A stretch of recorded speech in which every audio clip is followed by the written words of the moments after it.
At one point, Colby Covington and Jorge Masvidal were best friends and teammates.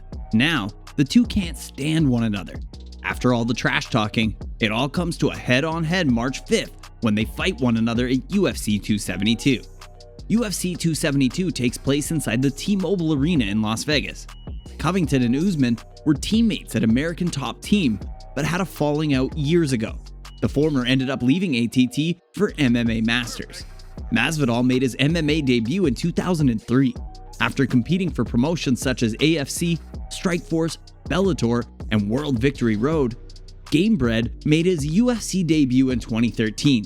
He is 12-8 for the promotion. Masvidal's win against Ben Askren elevated his status there thanks to him landing the fastest knockout in UFC history. Inside Madison Square Garden, Masvidal beat Nate Diaz for the BMF title. He then lost to Kamaru Usman in multiple fights for the UFC welterweight title.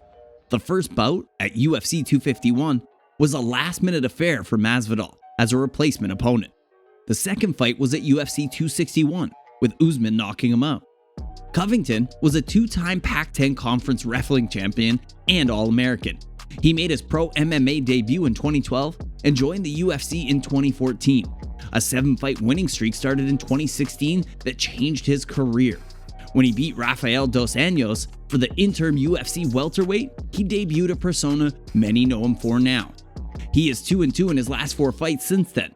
He beat Robbie Lawler, got knocked out by the champion Usman at UFC 245, and he took out former champion Tyron Woodley, and lost a rematch to Usman at UFC 268 via unanimous decision.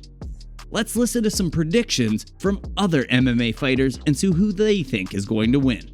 Man, if you gave me a bag of money, I'm going Colby. But last time I bet against him, man, he's finished him. He's finished guys. So it's hard to be fully set on Colby. I've fought Masvidal, so I want Masvidal to win. It's gonna be Covington. I feel like he's a little bit too physical for Masvidal. He's gonna have that pace and that wrestling is gonna be tough for Masvidal to work against. So I'm gonna give Colby that one. Covington.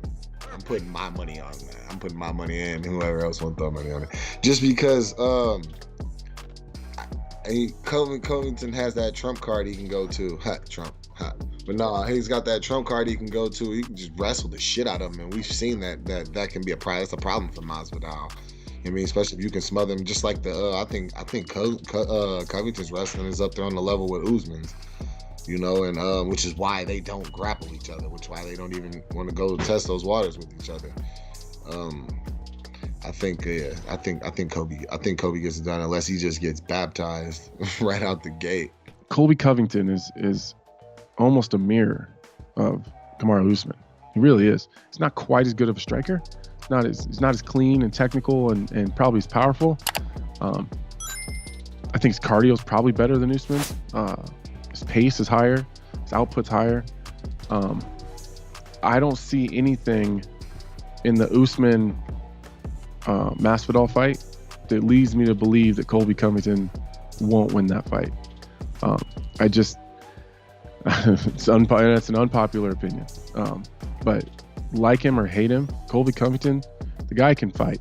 And people look at what he says and they look at his persona and his social media and they forget that goddamn guy can fight and he's willing to.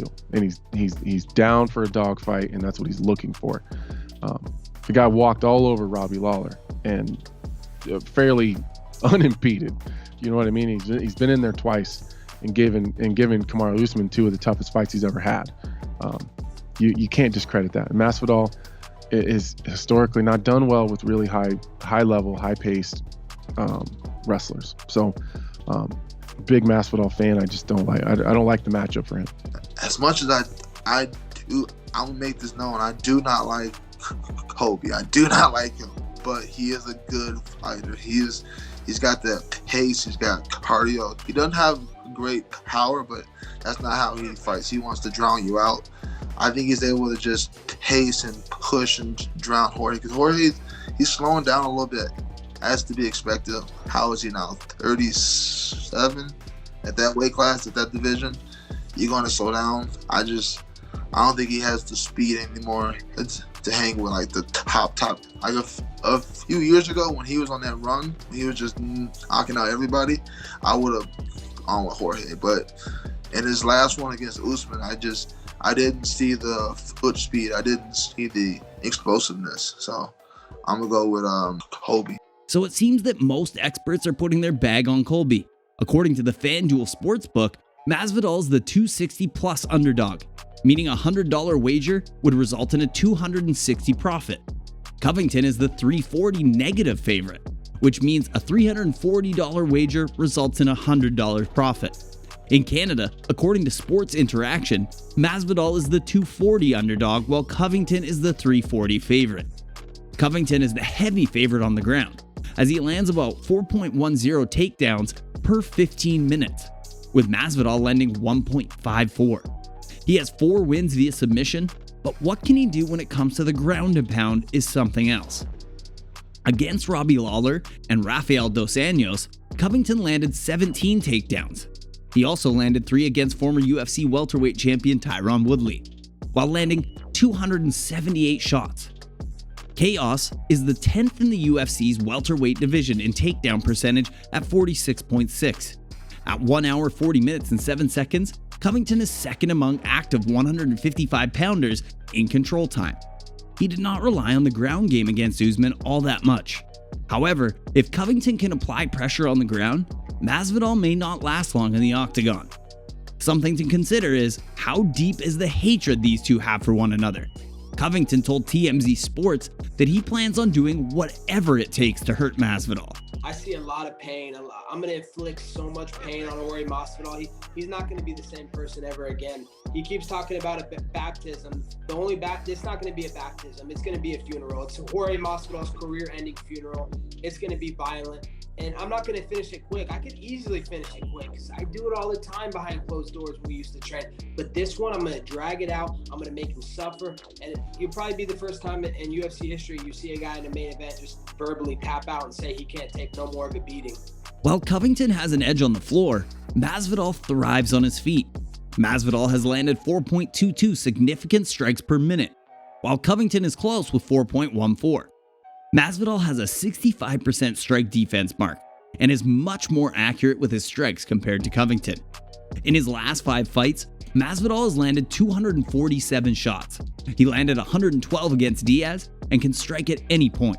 He may want to knock Covington out right away as he did to Askren. Masvidal may also want to toy with Covington by adding on to the 3.09 significant strikes absorbed per minute mark of Covington. Like Covington, Masvidal is ready to land some punishing shots onto his opponents.